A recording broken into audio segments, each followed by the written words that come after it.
खेल को जारी रखते रखते कितना बड़ा खेल खेला कि नेताजी जब एक यानी IAS की डिग्री को प्राप्त किया, उसके बाद इन्हें के पिता को बड़ा खुशी हुई कि चलो हमारा बेटा तो आज कलेक्टर बनेगा और कलेक्टर बनकर के एक यानी जो है यहाँ की व्यवस्था संभालेगा। लेकिन उनको ये सब मंजूर नहीं था, क्योंकि उस समय ब्रिटिश सरकार हुकूमत थी, अंग्रेजों का जमाना था, तो अंग्रेजों की गुलामी करना ऐसे महापुरुषों को ना पसंद थी। और जो देश के यानी जो है हमारे नौजवानों के ऊपर, हमारी भारत की जनता के ऊपर जो अत्याचार, अनाचार, पापाचार हो रहा था, जुल्म हो रहा था, उसके खिलाफ में उनको आवाज लगानी थी। इसलिए जाकर के उन्होंने ये मिशन यानी जो है स्वीकार कर दिया पिता का और कहा कि ठीक है, मैं यानी जो है आगे चल करके इन चीजों को यानी जो है अपनाऊंगा, लेकिन अभी हमारा दूसरा लक्ष्य है। इसलिए उन्होंने वहाँ से अपना यानी जो है ये सब मिशन आगे बढ़ा दिया और वहाँ से यानी जो है अंग्रेजों को मारना, तोड़ना और उनके साथ ज्यादती करना, अंग्रेजों को उनके साथ ज्यादती करना, उनको नजरबंद कर देना। नजरबंद के माध्यम से नेताजी को निकल करके काबुल से अफगानिस्तान होकर के रूस, मंचूरिया पहुँच जाना, जापान में जाकर के अपनी 1945 में एक मृत्यु घटना को दिखा देना और मृत्यु घटना को दिखाने के बाद पुनः भारत में आ जाना और भारत में आ जाने के बाद में फिर जाकर के 1948 में हिमालय की गोद में चले जाना और हिमालय की गोद में जाने के बाद में एक ऐसे ऋषि मुनि जिनका नाम विश्वामित्र जी था, विश्वामित्र जी के सानिध्य में महान संत सम्राट जी नेताजी सुभाष चंद्र बोस पहुंचे। तो जाकर के उन्होंने उनसे दीक्षा ले लिया। दीक्षा लेने के बाद में गुरु महाराज ने जाकर के उनसे नाम दान देने के बाद में यही नाम उनको दिया, सत्योम सत्योम सत्योम। इसका जाप करने के बाद में सतपुरुष यानी सत्योम नाम सतपुरुष का वो नेताजी ने नाम जगाया।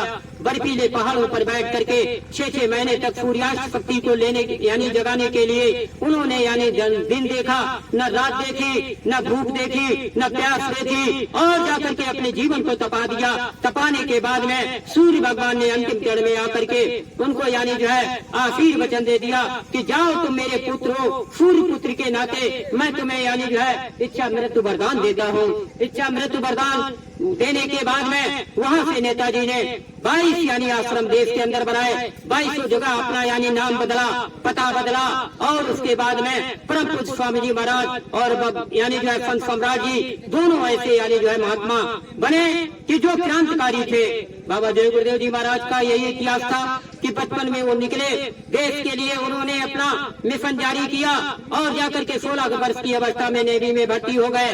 नेवी में भर्ती होने के बाद अंग्रेजों की सीक्रेट जानकारी करने के बाद में देश को लूटना, देश के यानी जो हमारे माताओं बहनों के साथ अत्याचार करना, ये स्वामी जी महाराज को मंजूर नहीं था।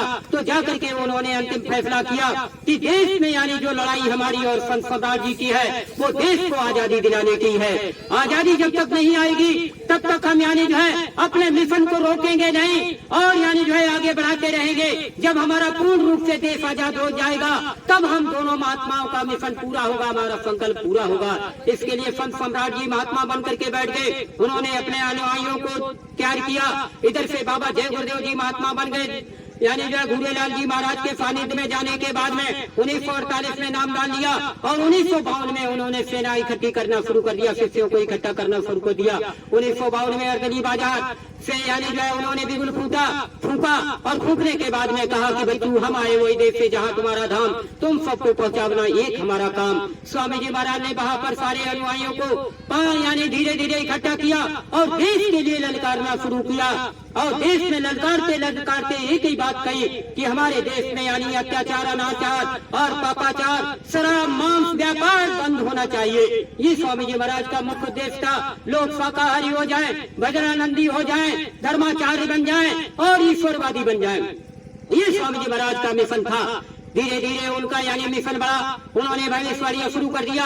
भविष्यवाणियां शुरू करते करते जब यानी देश के लिए उन्होंने देखा कि मैं तो महात्मा बन गया हूँ, अब महात्मा बन करके तो मैं तलवार उठा नहीं सकता हूँ, किसी के ऊपर अत्याचार कर नहीं सकता हूँ, तो जाकर के महात्मा बन करके उन्होंने शिष्यों को तैयार किया और शिष्यों को तैयार करने के बाद में देखा कि यहाँ इस मृत लोक की लोकतंत्र की व्यवस्था भारत के अंदर में है, तो लोकतंत्र की व्यवस्था के अंतर्गत स्वामी जी महाराज ने परिवर्तन करना चाहा। परिवर्तन करने के लिए उन्होंने 1983 में जाकर के बोर्ड क्लब पर 1 करोड़ लोगों को टाट पहना दिया और क्या का वस्त्र पहनाने के बाद संकल्प दिलवा दिया कि बच्चों, जब तक देश के अंदर में अमन चैन नहीं आ जाएगा, दिल्ली से राजधानी उठ करके धार्मिक स्थान पर नहीं पहुंच जाएगी, भारत का संविधान नहीं बदल जाएगा और जब सबको रोटी कपड़ा मकान नहीं मिल जाएगा, सब धर्माचार्य अमन चैन देश के अंदर नहीं आ जाएगा, तुमको ये बच्चों टाट नहीं उतारना है।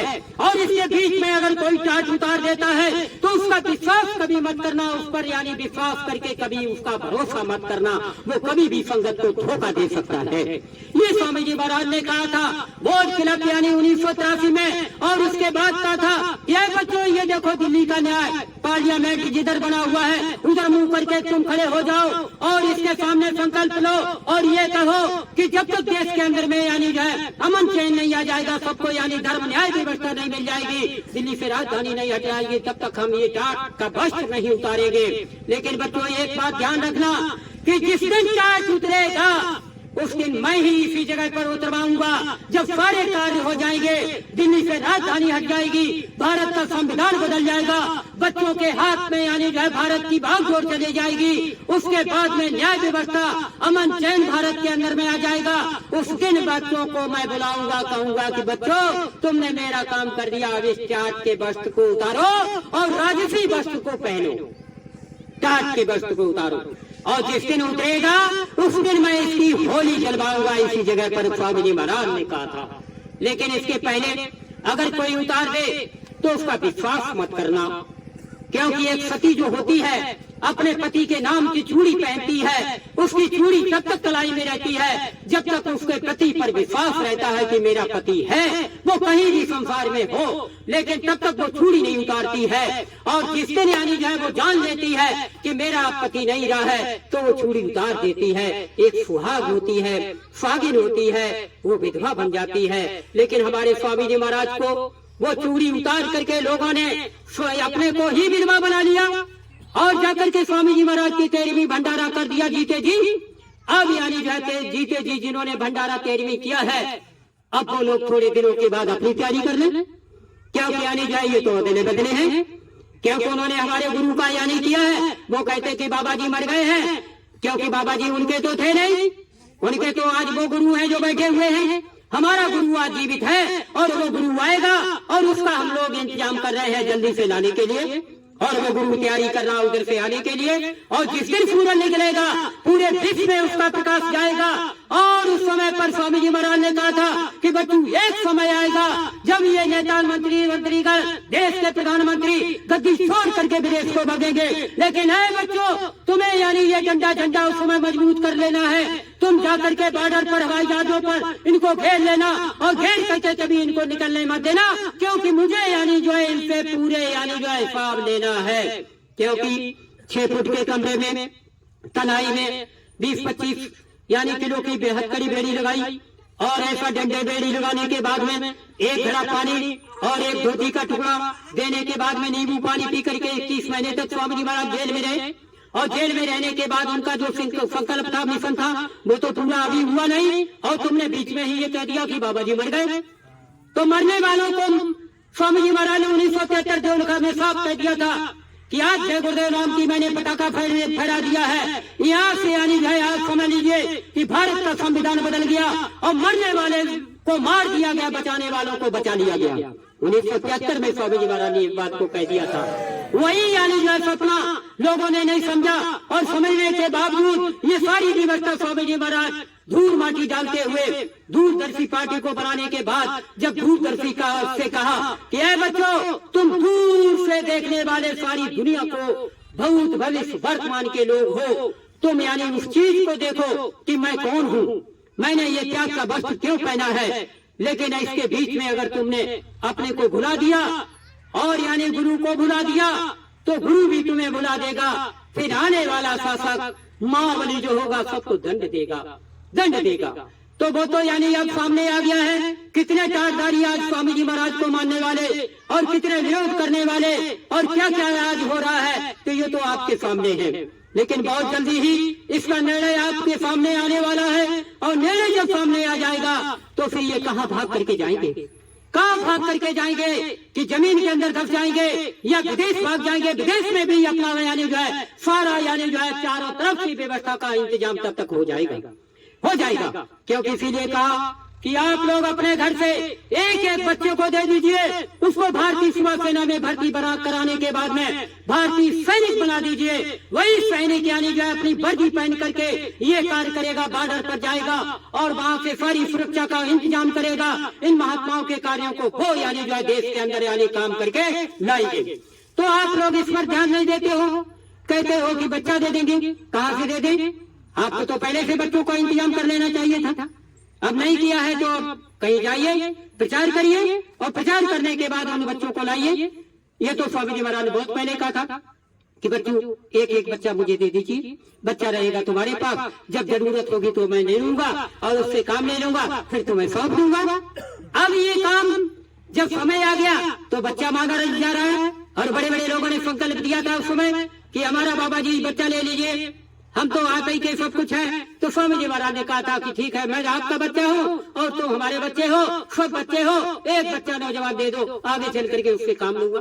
तो वो काम तो अभी हुआ नहीं और बच्चों को भी दिया नहीं। अब बच्चों की मांग हो रही है तो आपको सोचना चाहिए कि अब तो काम नजदीक है। इसलिए आप लोगों से ये इशारा किया जा रहा है कि आप लोग जल्दी से यानी इस बात के लिए तैयारी करिए और 15 दिन के लिए आप लोग तैयार होकर के इसी यानी तपोभूमि पर 22 जनवरी से लेके और 4 फरवरी के बीच में एक ऐसा विशाल भव्य कैंप लगाया जाएगा जो काम किसी महात्माओं ने नहीं किया, जो स्वामी जी महाराज ने भी अधूरा छोड़ दिया, जिसकी यानी जो है महिमा कल्पना और जिसको यानी जो है सबका सपना था कि हम भी इस यानी शरीर में बैठ करके दिव्य नेत्र को खोल लें और स्वर्ग वैकुंठ होते हुए ईश्वर लोक ब्रह्मलोक पार करते हुए मान सरोवर महाकाल नाके से जाकर के अपने निजगर सत्यलोक की सैर कराऊं। ये कार्य यानी स्वामी जी महाराज दिखाना चाहते थे, लेकिन उन्होंने क्यों नहीं दिखाया, इसका एक राज रहस्य था। अगर वो उसी समय सबकी दीप आंख खोल देते और सत्यलोक तक पहुंचा देते तो जितने भी लोग थे वो सब सन्यासी और त्यागी बन जाते। सन्यासी और त्यागी बनने वाला व्यक्ति न घर देखता है, न परिवार देखता है, न समाज देखता, वो अपनी मस्ती में मस्त रहता है। उसको आनंद जो मिलता है वो दुनिया से अलग हो जाता है, वैरागी बन जाता है। अगर वैरागी बना देते स्वामी जी महाराज तो आपको मालूम है आपकी गृहस्थी का क्या होता, आपके बच्चों का हाल क्या होता, सारी दुनिया में महात्मा को कलंक लग जाता, स्वामी जी महाराज को कलंक लग जाता। लेकिन अब समय आ गया है तो स्वामी जी महाराज ने कहा कि ये कार्य मैं अपने योगी राज भैया को दूंगा।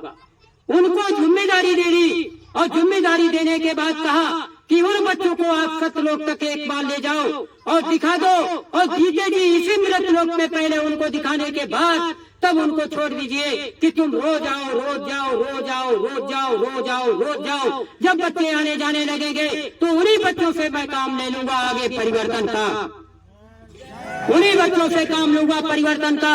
बाद बाकी ये झंडा लेने वाले बाबा जी का कहना है शाकाहारी रहना, ये तो एक यानी जो है अग्नि में एक झटके में भस्म हो जाएंगे। जो आगे आने वाले समय की यानी जो है प्रचंड मार है उसमें झेल नहीं पाएंगे। इसलिए आपसे कह रहा हूँ कि जय गुरुदेव नाम के झंडे से कलंकित किया है हमारे लोगों ने, हमारे गुरु भाइयों ने महात्मा के नाम को कलंकित किया है। इसलिए स्वामी जी महाराज ने इस जय गुरुदेव नाम की महिमा को छिपाने के बाद में इसको 4 भागों में बांटा था।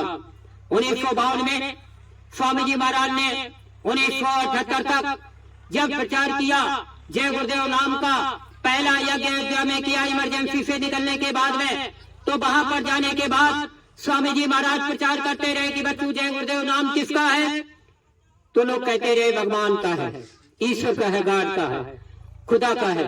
स्वामी जी महाराज कहते रहे कि हाँ भगवान का नाम है, पेड़ पौधों में लिखवा दिया, दीवारों पे लगवा दिया कि जय गुरुदेव नाम भगवान का है। कब तक ये प्रचार चला?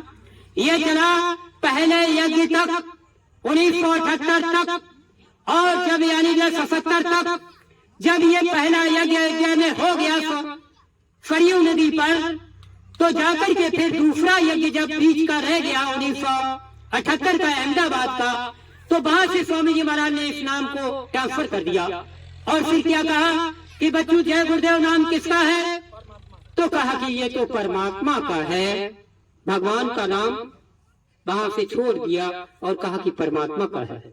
परमात्मा का नाम कब तक प्रचार किया स्वामी जी महाराज ने? जब तक दूसरा यज्ञ अहमदाबाद साबरमती में 1978 में नहीं हो गया तब तक। और यज्ञ जब पूरा हो गया 33 करोड़ देवी देवताओं के माध्यम से 1000 प्रस्ताव पास करा लिए स्वामी जी महाराज ने। सारे भारत की अमन चैन लाने के लिए, दिल्ली से राजधानी हटाने के लिए देवताओं को जिम्मेदारी दे दी, देवी देवताओं से प्रस्ताव पास करा लिया। उसके बाद स्वामी जी महाराज ने फिर आगे मिशन बढ़ा दिया तीसरे यज्ञ का। तो तीसरा यज्ञ कब खत्म हुआ? 1979 में। और यहाँ तक प्रचार स्वामी जी महाराज ने क्या किया? कहा कि यानी जो है जय गुरुदेव नाम किसका? प्रभु का। अब ये प्रभु का तो वहां तक था और इसके बाद स्वामी जी महाराज 2012 में अंतर्ध्यान हो गए। तो भाई प्रभु का अभी चल रहा है प्रभु का, लेकिन अब यहाँ पर स्वामी जी महाराज ने बदल दिया मामला। चौथे महायज्ञ की घोषणा जिस दिन किया स्वामी जी महाराज ने 2018 में, और उसके बाद 21 अक्टूबर 2020 को स्वामी जी महाराज ने तुरंत वहां से संदेश भेज दिया कि बच्चों अभी तक मैंने असली इस नाम का भेद नहीं बताया था, अब मैं बता रहा हूँ इस नाम का भेद। ये जय गुरुदेव नाम भगवान का, ये जय गुरुदेव नाम परमात्मा का, ये जय गुरुदेव नाम प्रभु का असली नाम कौन है? वो निरंजन भगवान का है। ये निरंजन भगवान का जय गुरुदेव नाम है। अब यानी लोग चौंक गए, कहने लगे कि ये कैसे मामला फंस गया, जय गुरुदेव नाम निरंजन भगवान का कैसे हो सकता है? लेकिन उन्होंने तो कहा था कि बच्चों 8.5 लाख वर्ष की तपस्या का तपबल आपने मुझे दिया और आप पर मेरी इतनी बड़ी कृपा हो रही है कि मैं तुम्हारी घर घर में पूजा करा दूंगा। इसलिए स्वामी जी महाराज ने कहा था कि हर घर में जय गुरुदेव नाम की पूजा होगी। वो जय गुरुदेव नाम है कौन? जय गुरुदेव है कौन? तो वो निरंजन भगवान है। और निरंजन भगवान कहाँ है? उनका कार्य क्या है? महाबली एक शासक होगा, धर्म मुकुट सिधारेगा, धरा सिधेगा, पाप हटाए, जय गुरुदेव की बाड़ी। वो जय गुरुदेव महात्मा जिन्होंने जगाया इस नाम को, उन्होंने कहा कि वो महाबली शासक के रूप में, निरंजन भगवान के रूप में जय गुरुदेव असली आएंगे और वही सारी दुनिया के रक्षक होंगे। जब उनका नाम लोगे तो वही रक्षा करेंगे, और उनको अगर भुला दिया किसी ने तो फिर सारे संसार में महाप्रलय भी आ जाएगी। अब आप तो झंडा लिए घूम रहे, लेकिन अंतिम चरण में स्वामी जी महाराज ने कहा था कि बच्चों परिवर्तन का प्लेटफॉर्म अलग होगा, परिवर्तन का झंडा अलग होगा, व्यवस्था अलग होगी, प्रेमी अलग होंगे, नया प्लेटफॉर्म बनाना पड़ेगा, नई व्यवस्था करनी पड़ेगी, नए प्रेमियों को लाना पड़ेगा, नए प्रेमियों को तैयार करना पड़ेगा। वो प्लेटफॉर्म पूरा अलग से ही बनेगा। तो 2012 के बाद परम पूज्य स्वामी जी महाराज की चिट्ठी आई, कहा कि बच्चों अब तुम चले जाओ संत सम्राट जी की शरण में। क्यों कहा? क्योंकि इसलिए कहा कि परिवर्तन कराना था। जब यानी जो है राम को गुरु वशिष्ठ जी ने धर्म की शिक्षा दे दिया, पूरा कर दिया, तो उसके बाद जब समय आ गया परिवर्तन का, तो गुरु वशिष्ठ जी ने राम से कहा कि हे राम, अब तुम चले जाओ अपने राजगुरु के पास और जाकर के उनके आदेश निर्देश का पालन करना, और आगे परिवर्तन का कार्य वो बताएंगे। उस परिवर्तन के कार्य के लिए आप पूरा करिए। काम किया, कहा कि हे राम, अभी तक तो तुम धर्म की शिक्षा पाते रहे, अब तुम्हें कार्य करना है, परिवर्तन करना है, अधर्मियों का विनाश करना है, धर्म को लाना है, और जब तक ये कार्य नहीं होगा तब तक धर्म की स्थापना हो नहीं सकती है। तो राम को धर्म गुरु से ट्रांसफर करके राजगुरु विश्वामित्र जी के पास भेज दिया, और विश्वामित्र जी ने आदेश कर दिया कि हे राम, अभी तुम्हारे पास कोई शक्तियां है नहीं, तो तुम असुरों का वध कैसे करोगे? जाओ, तुम्हें शक्तियां प्राप्त करने के लिए जंगल में जाना पड़ेगा 14 वर्ष के लिए। वहां पर ऐसे ऐसे शक्तिमान, ऐसे ऐसे त्यागी पुरुष, ऐसे ऋषि मुनि, ऐसी शक्तियां बैठी हुई हैं जिनकी शरण में तुम जाओगे वो तुम्हें शक्तियां दे देंगे।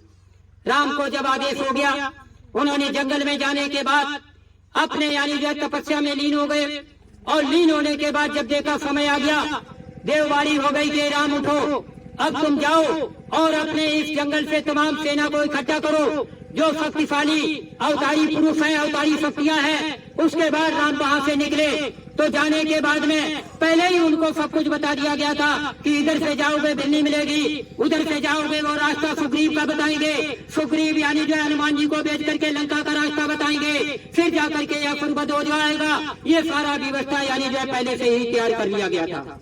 तो राम यानी जो है अपने यानी जो है उस मार्ग को यानी लेकर के आगे बढ़े।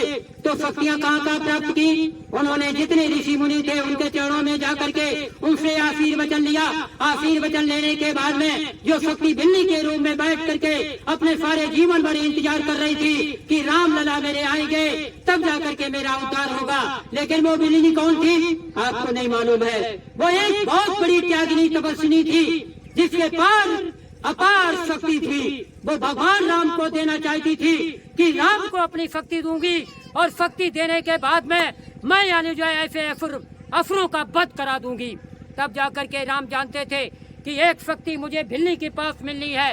तो जाकर के राम वहां पहुंचे और राम पहुंचने के बाद जब बिल्ली उनको झूठे बेर खिलाने लगी तो झूठे बेर खाने का मतलब यही था कि उन झूठे बेरों में बिल्ली ने अपने सारी यानी जो है जो तपोबल की शक्ति थी उसको उसी में समायोजित कर दिया बेरों में, और राम को खिला खिला करके वो शक्ति ट्रांसफर कर रही थी उनके मुख में।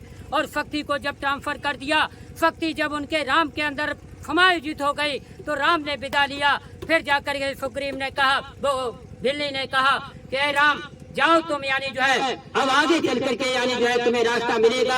वहाँ जाकर के पंपापुर में सुग्रीव का राज्य है, बाली का राज्य है, वहाँ पर चले जाओ, वहाँ से तुम्हें वानर सेना मिलेगी। तो उन्होंने सेना का गठन किया, उसके बाद अपना कार्य किया। तो ये यानी जो है आपको पता होना चाहिए कि अर्जुन ने जब देखा शक्ति नहीं है तो भगवान कृष्ण ने कहा, ये अर्जुन तुम सोचते हो कि इस समय द्रौपदी मात्र शक्ति की दुशासन लाज पीट रहा है और तुम उतावले हो रहे हो। तुम्हारे पास इतना बल नहीं है कि तुम इन असुरों का सामना कर सको। तो अर्जुन ने कहा कि प्रभु मैं क्या करूं इस समय? कहा कि तुम्हें अज्ञात पास में जाना पड़ेगा, वानप्रस्थ में जाना पड़ेगा, तब जाकर के तुम शक्तियां प्राप्त करोगे। उसके बाद जब शक्तियां प्राप्त हो जाएगी उसके बाद युद्ध करने की तुम तैयारी करना। लेकिन जाकर के जब आदेश हुआ तो जाकर के अज्ञातवास में उनको 13 वर्ष का मिला, 1 वर्ष का अज्ञातवास, 12 वर्ष का वनवास। वही वनवास और अज्ञातवास उनको तपोवन था और तपोवन में उनको शक्तियां प्राप्त करने का एक अवसर मिला था। आज स्वामी जी महाराज ने देखा कि हमारे आपके अंदर जो शक्तियां नहीं है वो शक्तियां कहाँ से प्राप्त होंगी? तुम्हारे अंदर न तपबल है, न आत्म बल है, न कोई यानी जो है शक्ति है। वो तो आपने जो शक्ति स्वामी जी महाराज से ध्यान भजन सुमरन की लिया था वो भी आप नहीं कर पाए हो। आपके अंदर खजाना भी नहीं है और बड़े बड़े असुरों का सामना करना पड़ेगा, बड़े बड़े एटम बमों का सामना करना पड़ेगा, बड़ी बड़ी बीमारियों का सामना करना पड़ेगा, बड़े बड़े यानी लोगों के सामने जाना पड़ेगा देश के अंदर। तब आपका क्या हाल होगा? तो जाकर के फिर यानी जो है गुरु महाराज ने देखा कि जाओ तुम संत सम्राट जी के पास और संत सम्राट जी का आशीर्वाद लो, वो जहाँ भेजे वहाँ आप चले जाओ। तो जाकर के फिर संत सम्राट जी की तरीके से जैसे विश्वामित्र जी ने वन में राम को भेज दिया था उसी तरीके से संत सम्राट जी ने कहा कि जाओ बच्चों सब लोग उस यानी जो अरण्य वन में जहाँ नैमिषारण्य का तपोवन है, 88,000 ऋषियों मुनियों की तपोभूमि है, वहाँ जब जाओगे तो वहाँ पर तपस्या का तपबल जो महात्माओं ने तपस्या किया 72 वर्ष तक 3 वर्ष तक यज्ञ किया, उसकी समायोजित शक्ति उस भूमि में बैठ करके तुम सेवा करोगे, तपस्या करोगे तो उसका यानी जो है तुमको तपबल और शक्ति वहाँ मिल जाएगी। और वहाँ पर योगी राज भैया तुमको बैठा लेंगे और बैठाने के बाद जो शेष शक्ति रह जाएगी वो तुमको सत्यलोक तक पहुँचाने के बाद में पूरी शक्ति अर्जित करा देंगे। और शक्ति अर्जित होने के बाद में तब तुमसे कहेंगे उठो राम बन जाओ भव चापू मेटो ताज जनक प्रतापू। प्रेमियों तुम उठ जाओ और उठने के बाद में अब चाहे पूरब में चले जाओ, चाहे पश्चिम में चले जाओ, चाहे उत्तर में चले जाओ, चाहे जिधर खड़े हो जाओ तुम्हारी विजय हो जाएगी। ये स्वामी जी ये भैया जी ने कहा है। और शक्ति बिना कोई भी माई लाल देश के अंदर जय गुरुदेव नाम का झंडा लेने वाला ऐसे भीषण समय में ऐसे तड़पेगा, ऐसे चलेगा जैसे महाभारत में भीषम पितामह 18 दिनों तक के यानी जो भैया पर रोए थे, उसी तरीके से इनका हाल होने जा रहा है। ये करें कितना विरोध करेंगे, भैया का करें, दीदी का करें, स्वामी जी महाराज का करें, संत सम्राट जी का करें, वो समय अब आ गया है, किसी के लिए माफी अब मिलने वाली नहीं है। और न्याय का तख्त बहुत जल्दी देश के अंदर लगने जा रहा है। उस न्याय के तख्त पर बैठ करके जिन जिन लोगों ने गुनाह किया है देश के अंदर में, स्वामी जी महाराज के साथ, संत सम्राट जी के साथ और यानी जो आप लोगों के साथ, उनको सबको सामने ला करके खड़ा किया जाएगा। फिर क्या आगे निर्णय होगा, क्या नहीं होगा, ये समय बताएगा, ये समय बताएगा। इसलिए इस कार्य के लिए आप लोग तैयार हो जाओ, कतई पीछे मुड़कर मत देना, मत देखना, क्योंकि सीख दिए जो गुरु मिले तो भी सस्ता जान। गुरु का ऋण उतारने के लिए अगर हमारी बोटी बोटी भी कट जाए, तम से यानी जो पर धड़ अलग हो जाए, तब भी हम गुरु के कार्य के लिए पीछे नहीं हटेंगे। जब तक उनका संकल्प पूरा हम लोग नहीं करते गए भैया दीदी के आदेश निर्देश में, तब तक इसके लिए हम लोग पीछे कदम हटाने वाले नहीं हैं और ये कार्य पूरा करके ही हटेंगे। ये हम लोगों का भी संकल्प है इस भूमि पर आने के लिए। इसलिए आप लोगों से प्रार्थना है कि जिस तरीके त्रेता में आपका नाम हुआ, द्वापर में आपका नाम हुआ, उसी तरीके से कलयुग में उस इतिहास में अग्रणी बनकर के अपना स्वर्ण अक्षरों में ये नाम ले लीजिए।